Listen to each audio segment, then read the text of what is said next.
نحمده ونصلي على رسوله الكريم اما بعد فاعوذ بالله من الشيطان الرجيم بسم الله الرحمن الرحيم رب اشرح لي صدري ويسر لي امري واحلل عقدة من لساني يفقهوا قولي رب یسر ولا تعسر وتمم بالخیر۔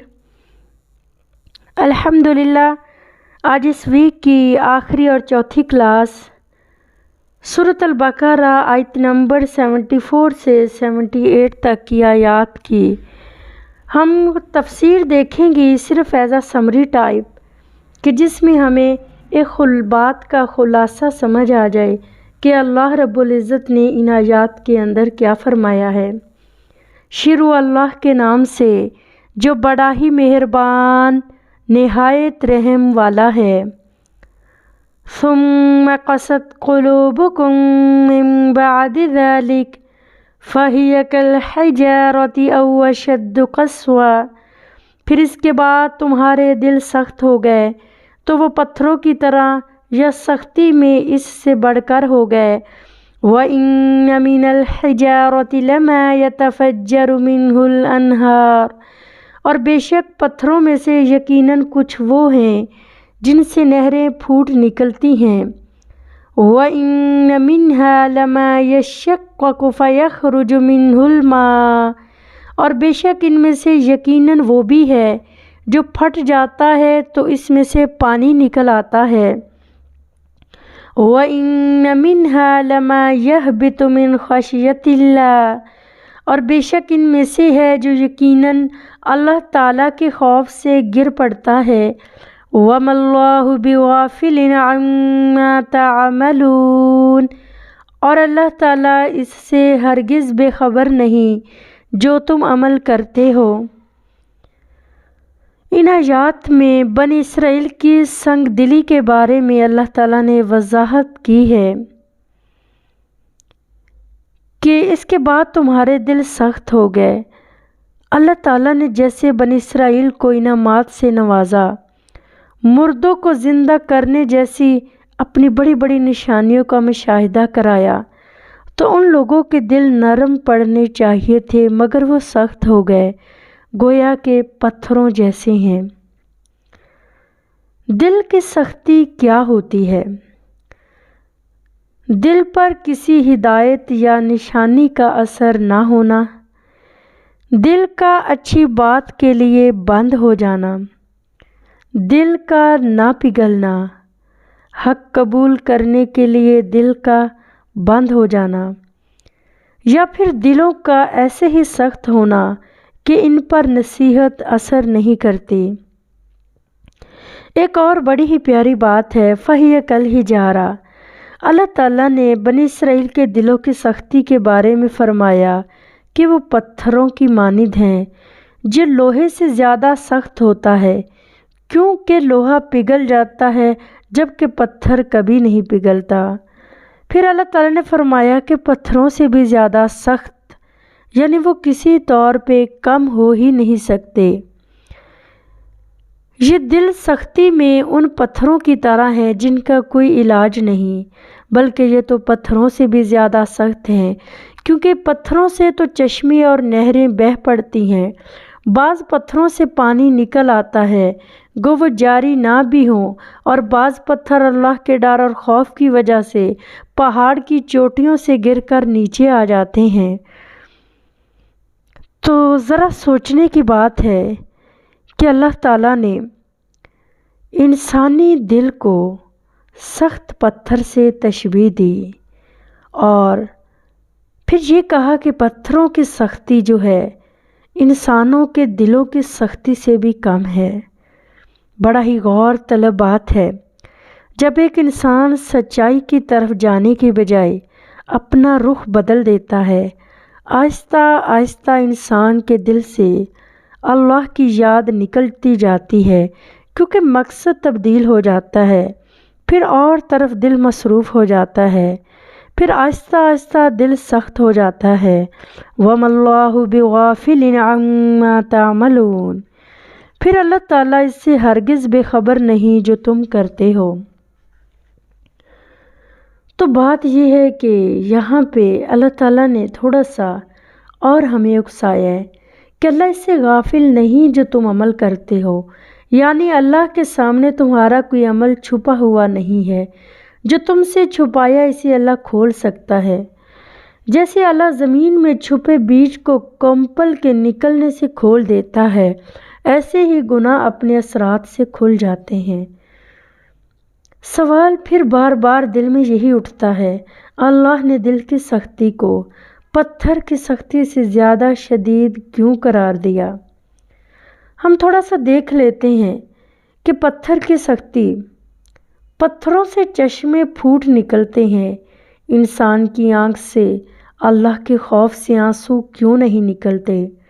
پتھروں سے پانی نکل آتا ہے، انسان کے دل سے خیر نیکی کا کوئی جذبہ باہر نہیں نکلتا، مال نہیں نکلتا، نیکی کا کوئی کام نہیں ہوتا۔ پھر اللہ تعالیٰ کے خوف سے جو پتھر ہیں وہ تو لرز اٹھتے ہیں، دل اللہ کے خوف سے نہیں لرزتا، اس کی اطاعت نہیں کرتا اور نماز میں خشوع و خضوع نہیں ہوتا۔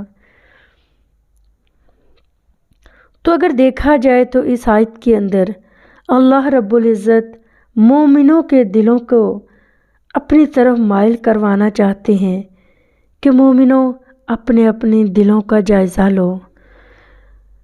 افتطمعون ان یؤمنوا لکم، تو کیا تم طمع رکھتے ہو کہ وہ تمہارے لیے ایمان لے آئیں گے؟